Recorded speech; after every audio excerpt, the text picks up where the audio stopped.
Hi, this is Brett Thornhill again, and I want to again welcome you to my webinar this evening to hear my talk, which is called 3 Ways to Keep Calm and Support Your Child with ADHD. Now, as parents of children with ADHD, we all probably recognize that one of the most significant challenges associated with the disorder is the ability to move from intent into action. As an individual who has ADHD myself, as well as the parent of a teenager with ADHD, believe me, I appreciate the significance of taking action. So first of all, I really want to acknowledge you for taking the action that you did take by coming here this evening and joining me on this webinar and starting the process of learning more about what you can do to better support your child. So why don't we start with a few common questions that I so often hear about ADHD. First of all, is ADHD real? Well, ADHD is recognized by all major medical associations and government health agencies as a legitimate neurobiological disorder. It's listed for diagnosis in the Diagnostic and Statistical Manual of Mental Disorders, the DSM, most recent version 5, which is the recognized universal authority for diagnosis of all psychiatric disorders.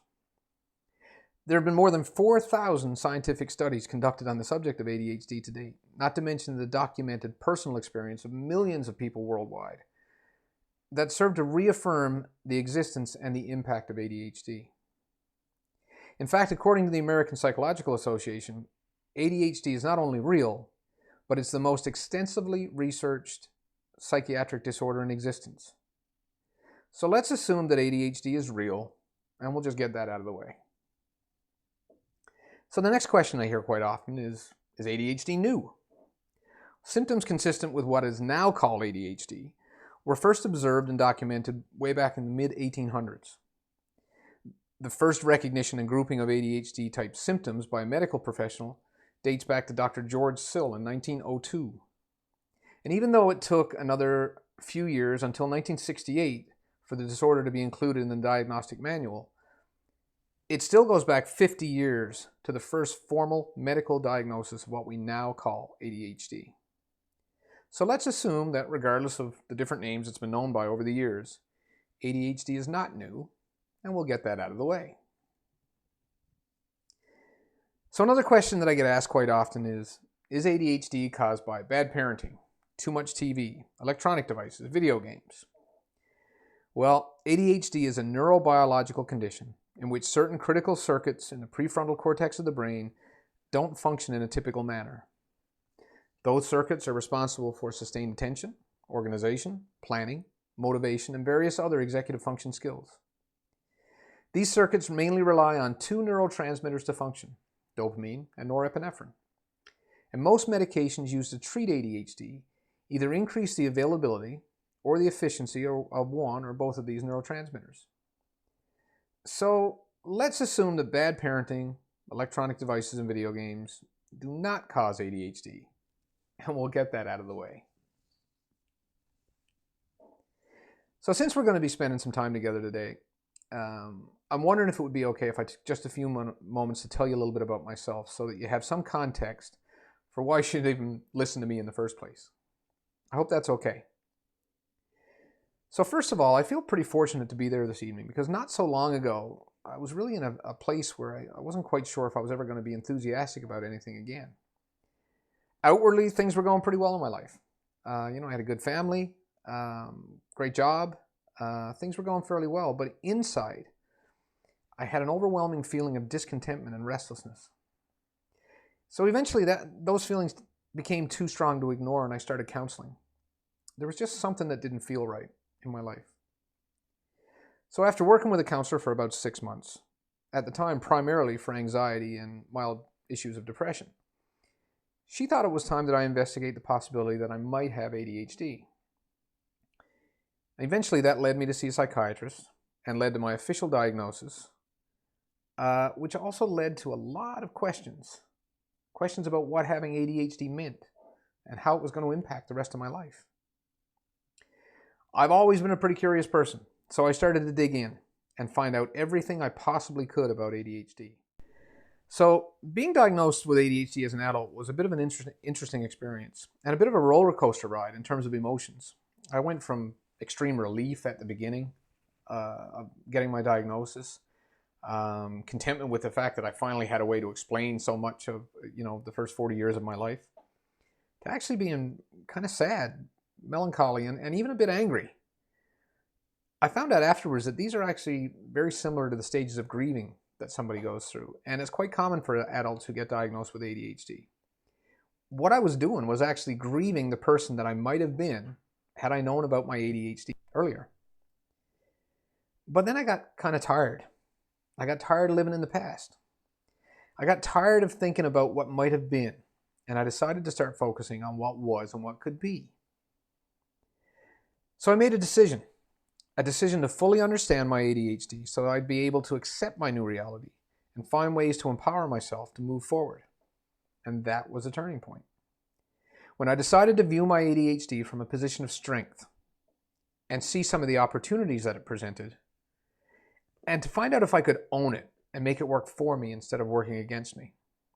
Because the one thing I learned is that along with the challenges it creates, and believe me, there's no denying there are plenty of challenges, there are also incredible strengths and talents that go along with ADHD.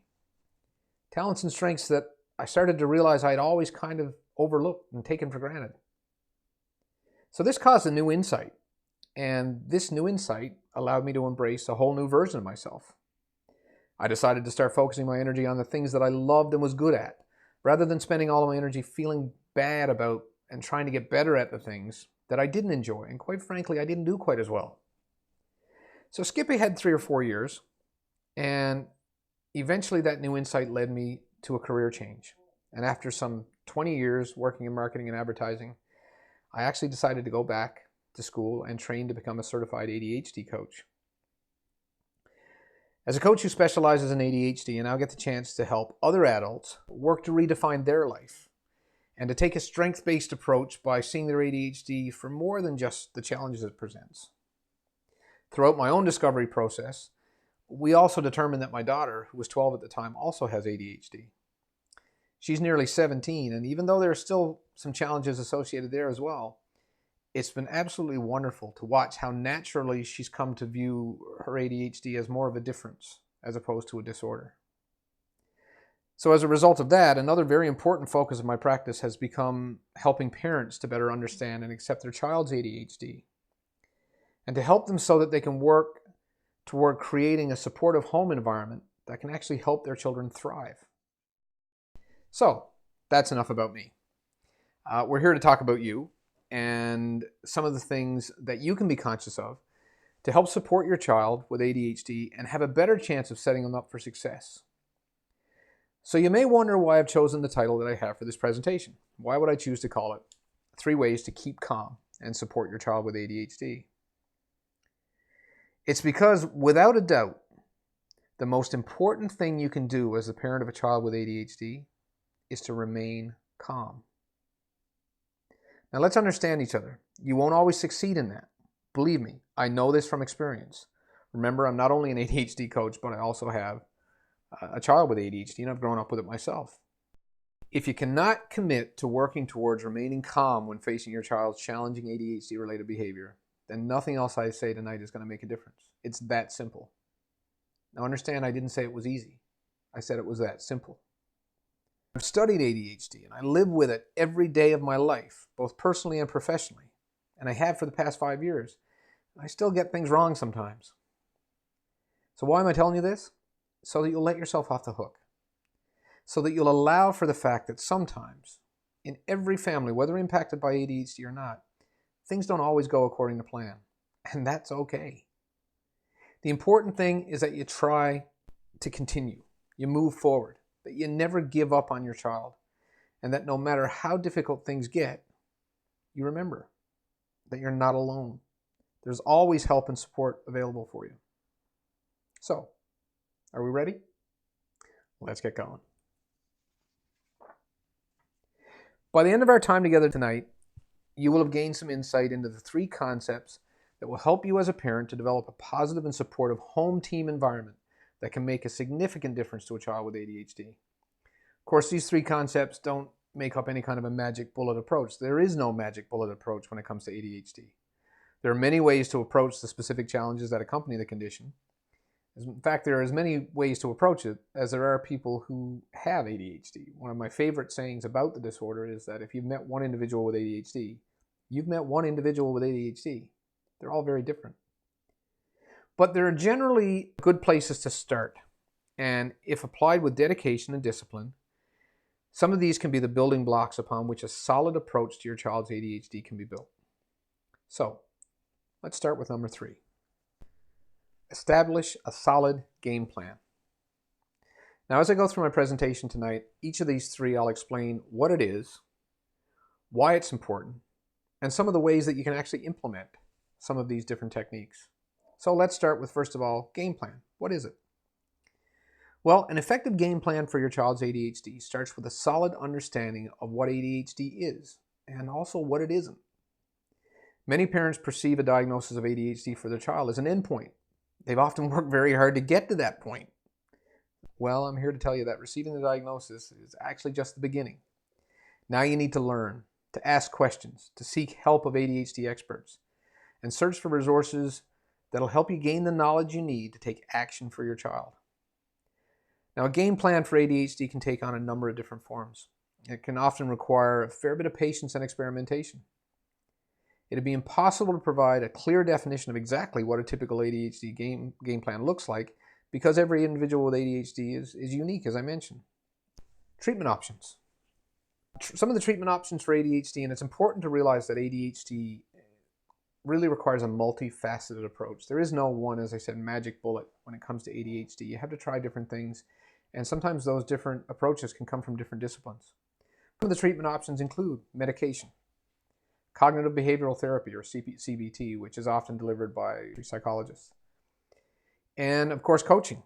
Coaching for the individual who has ADHD, if they're of an age and have the maturity and self-awareness to benefit from coaching.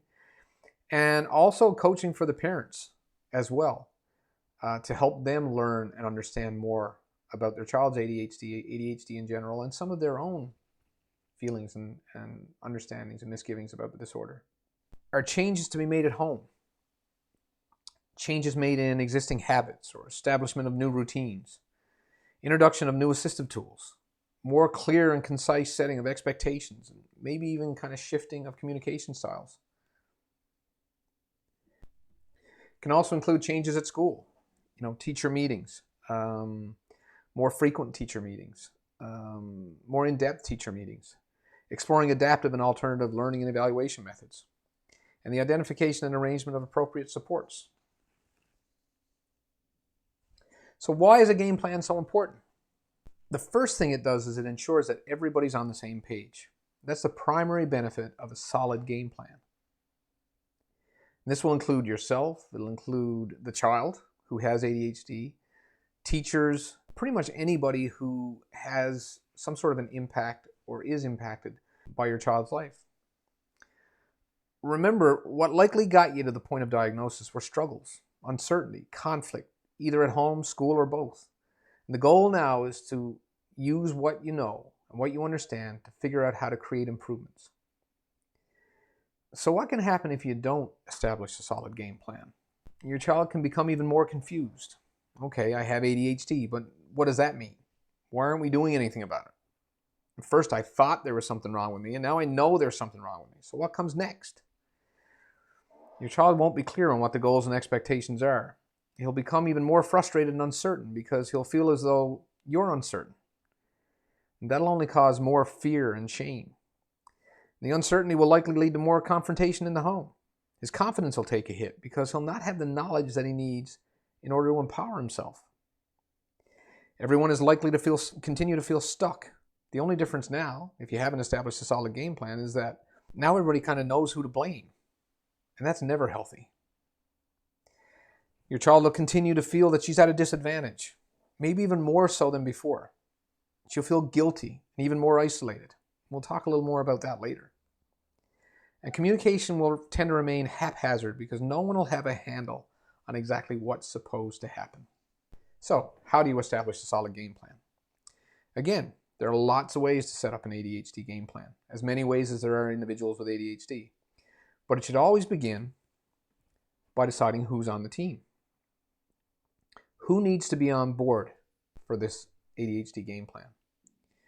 So with that said, there are examples of steps you can take as part of establishing a solid game plan. I'm going to share those with you. First of all, take the time and effort to thoroughly educate yourself and your child. Do it together if possible. Don't be afraid of not having the answers. Having the answers is not a bad thing. We tend to want to give our children all the answers when they ask us questions. Sometimes they're not looking for answers. They're just looking for support. Not having the answers can actually be used as an opportunity. You can use it as motivation to learn. Use books, online resources, ADHD organizations. If you want to get started, I've got an ADHD resource page on my website with links to a multitude of wonderful resources that can help you. Talk to your doctor. Decide whether medication is going to be part of the treatment approach. Go over the pros and cons with your doctor of medication. Talk with others who have experience with ADHD medication. And remember to remain open-minded. Look for patterns of opinions as opposed to one-offs. Somebody's always going to have a very strong opinion, pro and con. And you can get kind of caught up in that. But what you want to do is kind of see consistent patterns when you're investigating the options of medication for your child. Also think about nutrition and talk to your doctor about nutrition. Available supplements. The impact that diet can have on your child's ADHD can be significant. And there are resources out there, again, that can help you with those sorts of things. Explore additional options. Explore what other services may be available to provide assistance. Support groups, coaching, again, tutoring, therapy, nutritional advisors, as I said. And sometimes it's a good idea to set up a meeting with the family to let them know exactly what's going on. Never speak about ADHD in hushed tones. The more mystery you create around it, the more isolation and shame you're going to create in your child. Educate and inform everyone involved about what ADHD is and, just as importantly, what it's not. You decide who to include in this, but the more positive and supportive an environment you can create around ADHD, the more beneficial it's going to be for your child. So make sure everyone who may be impacted, other children in your family, for example, are aware of any new routines and processes that you're going to decide to implement. Don't let it become a surprise for them, because it'll just lead to more conflict. Set up meetings at school with your child's teacher, including guidance counselors and sometimes, if required, even the principal. Keep the tone positive and collaborative, not threatening or challenging. You're no longer just your child's parents. You'll sometimes have to be their advocate as well. So establishing a constructive, mutually respectful relationship with your school is going to be vital to leading to a better outcome for your child. So that brings us to the next step. Don't take your child's ADHD personally. We often see our child's challenging behavior as a reflection of our parenting skills. The fact is that most of, if not all of, the challenging behaviors that are so often associated with ADHD are simply a result of neurobiological differences in their brain. They're not deliberately trying to drive you mad. They're simply working with different tools. Now, I'm not in any way suggesting that you ignore the behavior. You have to deal with it. There have to be consequences, and we'll talk about that. I'm just saying not to take it personally, because to do so will only result in more anger. And there's an interesting thing about anger. When you get angry with the people that you love the most, it's not always about them. There's a pretty good chance it's not even about what's going on at that very moment. The anger you feel is most often about yourself and your perception of a bigger problem that's going on or been going on for ages. Try not to make it about you. Your child's room may be a complete unorganized mess, for example, and getting them to put things away seems like an impossible task, even though you've asked them time and time again. It's easy to see this as a lack of responsibility, or sometimes even as a complete display of disrespect for you as a parent, because they never listen to you. Then we internalize that. We perceive it to be our failure as parents. That often leads to self-talk that sounds kind of like, where have I gone wrong? I need to make them respect me more. I need to finally teach them a lesson. And finally, I need to show them who's boss. The truth is that you're likely not even in their consideration set when they exhibit this type of behavior. They're not doing this because of something you've done or something you haven't done. In fact, they're not doing this to you at all. They just so happen to be doing this around you. What's much more likely is that most of these challenging behaviors are a result of their executive function impairment. Executive functions include the cognitive processes that we all use to drive goal-oriented behavior, and they include things like working memory, activation, motivation, emotional self-regulation, sustained focus, and sustained effort.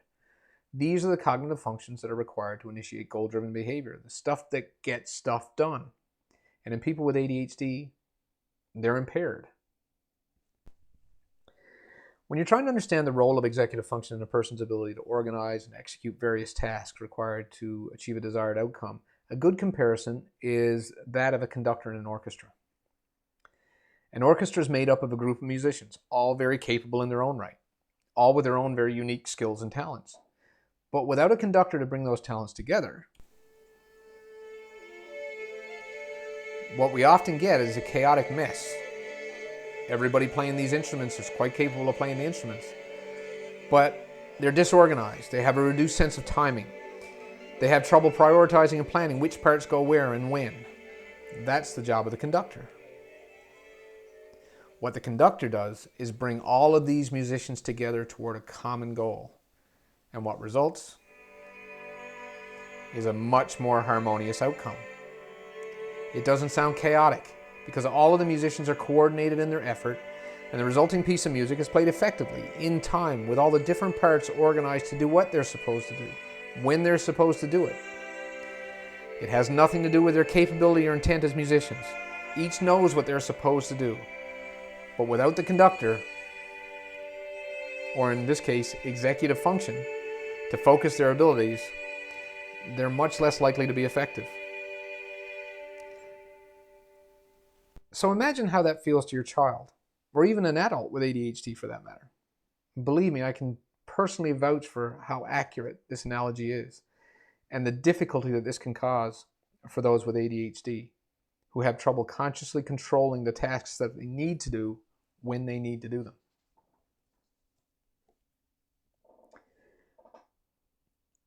So it's not because they don't care, and it's not because they're not trying. And most of all, it's not because you haven't taught them well as a parent to do better. Don't take it personally. So, not taking it personally. Why is it so important? Well, when we personalize situations that are not personal, we only add to the problems at hand. We often create meaning, usually negative meaning, that may not even be real. That tends to lead us to engage in negative self-talk that only tends to keep us stuck rather than opening up new ways to move forward, new ways to problem solve. It sets up a confrontational atmosphere. It tends to set up a situation where it's you versus them. And believe it or not, it sets up a really solid foundation for arguments because it creates a value clash. And a value clash in your mind is something worth dying on your sword for. So you can imagine how that can escalate situations into confrontations that are much, much more serious. It tends to discourage trust. It stifles open communication. It leads to surmising. You're adding double meanings to certain situations. You'll see something happen and then you'll go, I wonder what that's all about. And you'll start to assign all of these things that are based on your own perceptions to the circumstance and situation. And it only leads to false assumptions. It'll also encourage them to seek understanding and support from other sources or other people. And this is very, very important because that can lead to even more maladaptive behavior elsewhere in their lives. And when you consider the impulsive nature of an individual with ADHD, that can lead to some really risky behavior. It can lead to behavior like self-medication, the use of drugs, falling in with the wrong crowd. Because if they're not getting the kind of support they need at home, if they're not getting the understanding that they need at home, they will find that support and understanding elsewhere. The absolute worst thing that can happen in your home if you have an ADHD child, or any child for that matter, is a feeling of alienation and resentment. Once they start to feel alienated and they start to resent the home, it's really difficult to get that back. So how? How do you get to a place where you don't take it personally? I know how difficult this can be. As I said, some of this stuff is very simple. That doesn't mean that it's easy. The fundamental key is to train yourself to pause, to be in the moment, to give yourself a chance to process what's just happened, and to think about the way you're going to react to it in the next second, the next moment. And then think about how that's going to impact whatever comes next, in the next hour, for the rest of the day, for the rest of the week. Is it going to solve the problem? Ask yourself if the way you're about to react is really even about solving the problem or improving the current situation, or if it's just about getting the release you need to make you feel better for a few seconds. Another important thing is to resist stacking. The urge to tie a situation that happens today with a situation that might have happened 2 days ago, last week, as if there's some kind of vast conspiracy afoot. You'll find yourself saying, "You always do this. I swear you're trying to see how far you can push me." Well, I have news for you. Your children don't have a grand plan. There is no grand plan. They're reacting in the moment. They're shooting from the hip. Remember, they have this executive function impairment. They're not planners by nature. So the idea that they're conspiring against you really doesn't make a whole lot of sense in that context.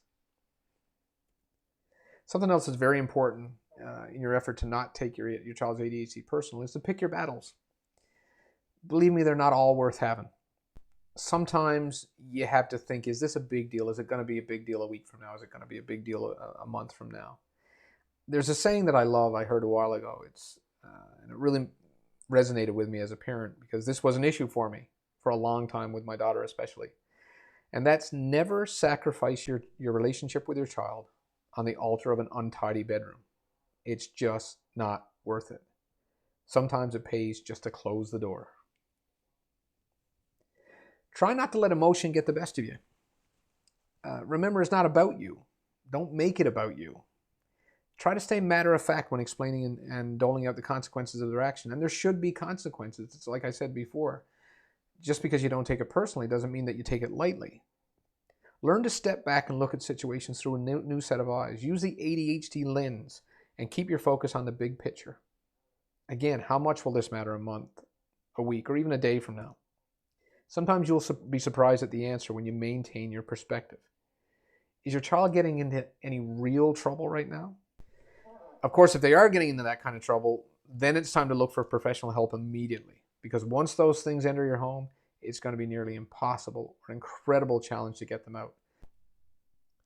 Another really important element of not taking it personally is not risking the home team environment. I keep talking about home team. And you don't want to risk creating a home team environment that doesn't feel safe for your child. One that doesn't feel as though they can be themselves. They can be accepted in their own home. Once that feeling of safety is gone for them, again, it's going to be very difficult for them to get it back. So breathe. Think. Count to 10. Walk away for a moment. But be the adult. There's something that's really important to remember here in terms of ADHD. From an emotional perspective, an emotional maturity perspective, and this is not about intellect. Many people with ADHD, many kids with ADHD are actually very bright individuals. But from an emotional perspective, an individual with ADHD, at least up until about the age of 27, 28, 26, around there, will tend to have an emotional age that is 30 to 40% behind their chronological age, which is why it's so important for you to be the adult. Always remember, if their home is not a safe place emotionally, they'll find one. That's a whole lot scarier than anything I would imagine that you're encountering at the moment.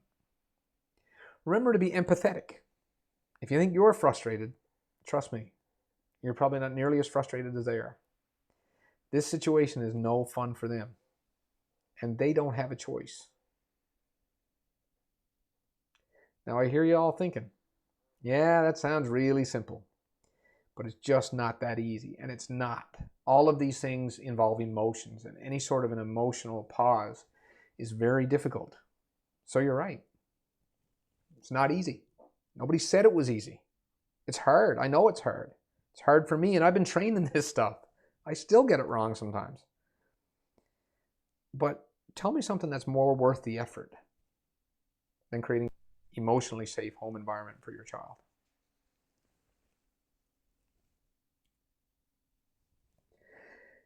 So you've likely noticed that I've been counting down instead of counting up during this talk. And that brings us to the number one thing that you can do as a parent to support your child with ADHD. I've deliberately left this for last because it can sometimes be the most challenging and without a doubt the most crucial element to creating a home team environment where your child with ADHD can truly thrive. So take a second to think about it and see if you have any ideas what it might be. Have you thought about it? Celebrate your child's awesomeness. And believe me, they have it. Look, there's no denying that ADHD brings with it some considerable challenges. In fact, when we first get the diagnosis, it's kind of all we think about are the challenges. It's hard to look past those challenges. But the truth is that most of the information that's been available about ADHD until fairly recently has done nothing but highlight the challenges. And most of the professionals that have been trained to deal with ADHD have been trained to focus on the challenges. So it's natural to kind of go there. In the past few years, however, we've started to see a whole new emerging model for approaching ADHD, and it's referred to as a strength-based approach. The major difference in this approach is that it recognizes that in addition to what can sometimes be significant challenges in some areas, what also tends to accompany ADHD are many incredible, valuable, and special qualities. Qualities that quite often are the very type of strengths that later on down the road, employers are going to tell you can't be taught. The key then is to find ways to help your child identify those circumstances, the ones that tend to bring those qualities out, and to encourage them to embrace them and to use these strengths as their path to success. I want you to take a moment right now. I want you to think about some of the things about your child that makes him or her very special. The things that kind of make you chuckle to yourself, and the things that make you proud. The things that make you think, boy, oh boy, when they made him, they really threw away the mold. Now see if you recognize any of these typical strengths and qualities that tend to so often accompany ADHD in those memories. Think about your child. Think about their creativity, their passion, their enthusiasm, how much of an independent thinker they are, their open-mindedness, their intuition, their ability to hyper-focus if they find something that they're interested in, a sense of curiosity that they may have, and even a resourcefulness that allows them to be able to adapt in certain situations, not all, but some situations. Their ability to be able to see things, think of things, do things in a different way. Instead of constantly focusing on the things that your child finds challenging, what might happen if you spent more time acknowledging all of the things that they do well? Look, some of your friends or relatives' kids may be very strong academically, but yours may be able to draw, write stories, have an incredible imagination, take things apart and put them back together with ease, or maybe even display an empathy and a kindness to people who don't always tend to receive it. I don't know your kids, and these are just some examples, but if you take the time to think about it, I'm absolutely certain you'll be able to come up with some examples of your own. If you get to the point where things are so challenging that you can't easily identify these types of things, then that may be the very clue you need to tell you that they've already started to suppress some of these qualities. But think a little further back. If there were qualities like these that you remember seeing when they were even younger, then there's a very good chance that those qualities are still there. And by celebrating them, acknowledging them, you have an opportunity to wake them up. But if they're not acknowledged, if they're not encouraged, and if they're not perceived as being valuable, they will become buried. We all have things that differentiate us. And those are the very things that tend to define us. And that's why celebrating your children's awesomeness is so important. When we prejudge the value of the qualities that they have, those unique qualities, without considering all the circumstances where they might be beneficial, then we eliminate a huge wealth of possibilities. We send a message to our children that there are only certain ways in which they can succeed, and that it has to look pretty much the same way for everyone. What they're often left with is the message that if they don't fit into a traditional mold, then they must not have what it takes to be happy, to lead a successful life. And it doesn't matter what success is. They'll define their own success. Success means a lot of different things to a lot of different people. But they have to know that what makes them unique is what makes them special. What makes them different is what defines them. I believe that to be vitally important for all children, and even more so for kids with ADHD, because kids with ADHD who tend to think outside the box often struggle with a lot of society's accepted norms. If we don't create an environment where it's acceptable for them to use their natural talents and strengths to become happy and successful adults, then they'll spend their entire lives striving instead of thriving. Now, I want to tell you about the word potential here because it has some relevance. The word potential is a double-edged sword, and the reason I put it in here is because this is where people start to automatically gravitate toward telling their kids how much potential they have. I know that's well intended, but the word potential can be a double-edged sword, and the reason why is because by very definition, the word potential indicates something not reached. It indicates something that's not being done. It does indicate possibility, but in the child's eye, it can be heard as if I'm not delivering, I'm letting you down, I'm not where you need me to be. I have potential, but I'm not achieving. That can do a number on their self-esteem, believe me. Potential became a trigger word for me because it was something that I was told my entire life. And the way that I heard it, even though everybody who said it was well-meaning, was I'm failing. I'm not delivering. I'm not living up to everybody's expectations. That carried throughout most of my life. And it was one of the biggest changes that occurred when I received my diagnosis, was my ability to be able to reconcile that. So again, why is it so important to teach your children to value and embrace their unique awesomeness? Well, because when we don't, it can lead to low self-esteem.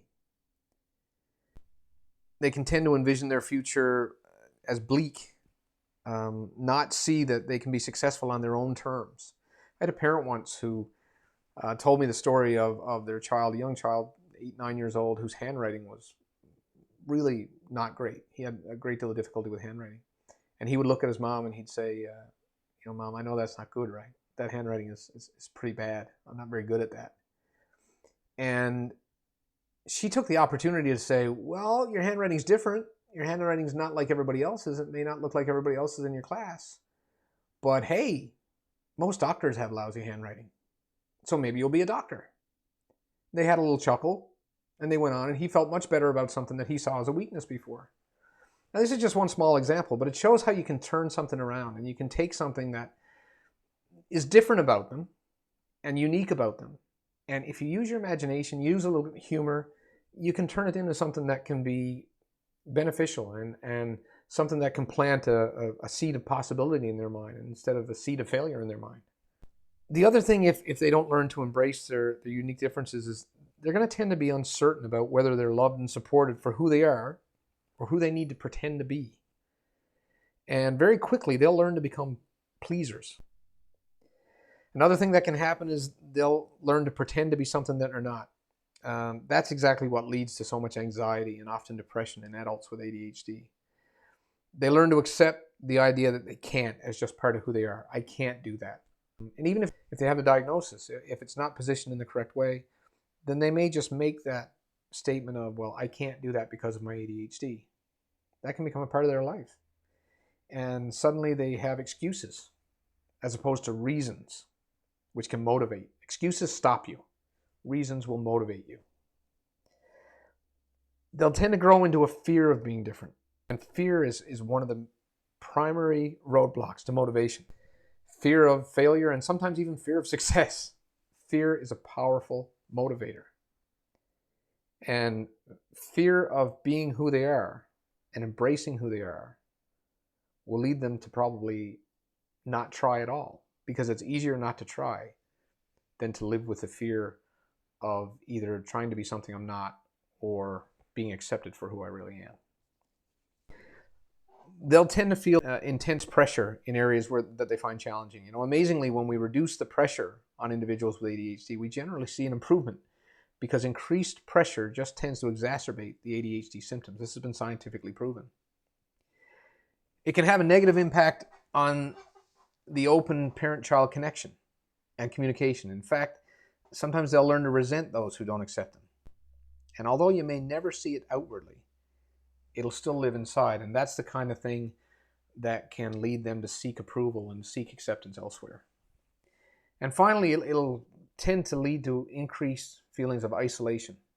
And that feeling of isolation is often what leads to defensiveness. When somebody feels isolated and alone, they tend to feel defensive, and that causes confrontation.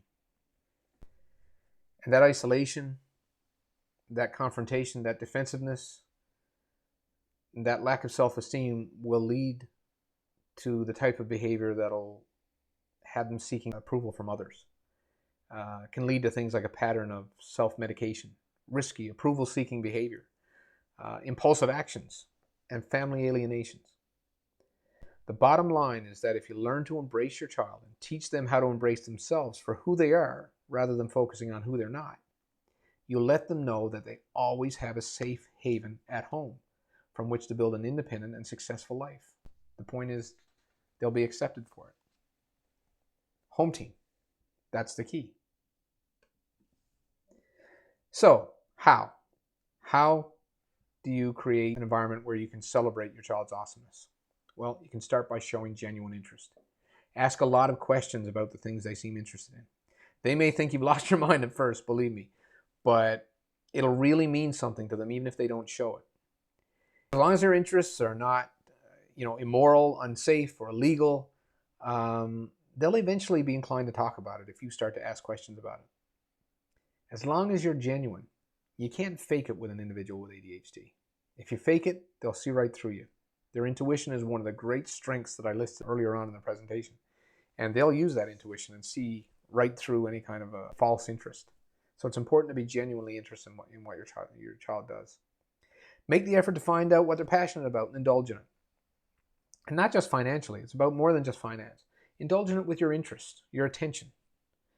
Try to avoid letting no become your default response. It very easily can. We can fall into that trap where our automatic response, especially when we're faced with something that's out of the ordinary, unusual, different, no comes very easily to us.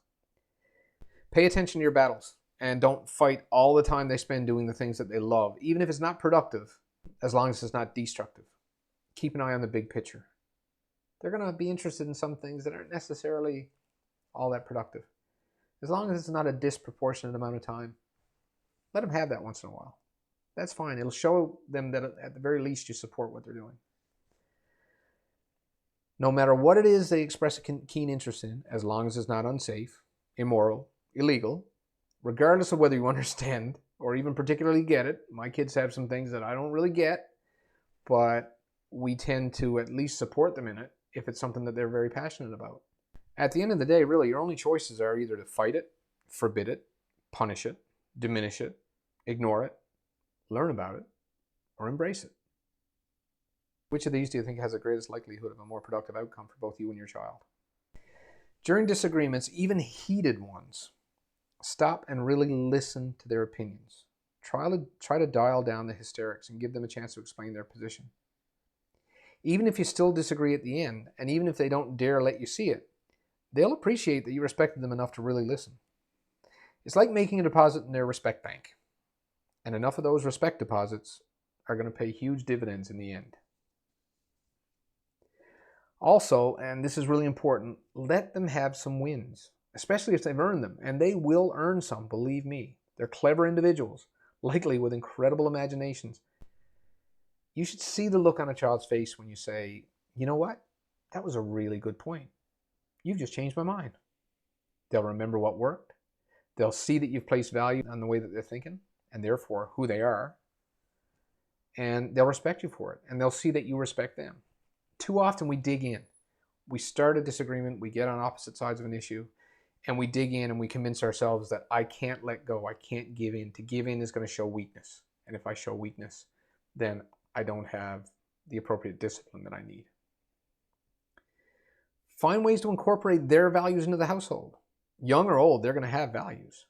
Let them take the lead sometimes. Even ask them to take the lead sometimes. Ask them their opinion.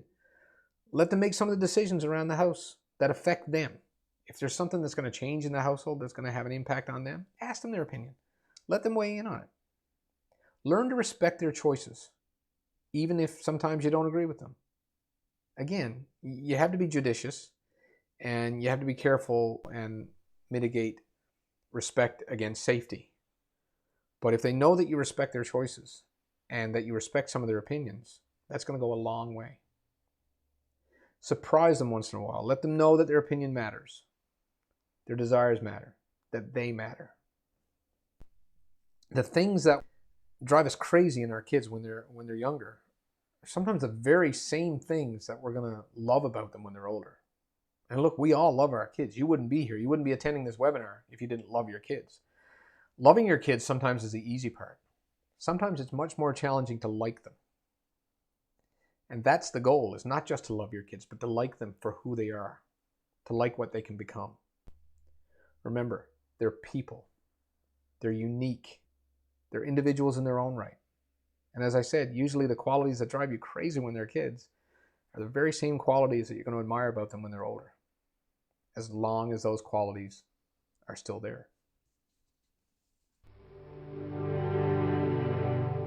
Here's to the crazy ones, the misfits, the rebels, the troublemakers, the round pegs in the square holes, the ones who see things differently. They're not fond of rules, and they have no respect for the status quo. You can quote them, disagree with them, glorify or vilify them, but the only thing you can't do is ignore them, because they change things. They push the human race forward. And while some may see them as the crazy ones, we see genius. Because the people who are crazy enough to think they can change the world are the ones who do.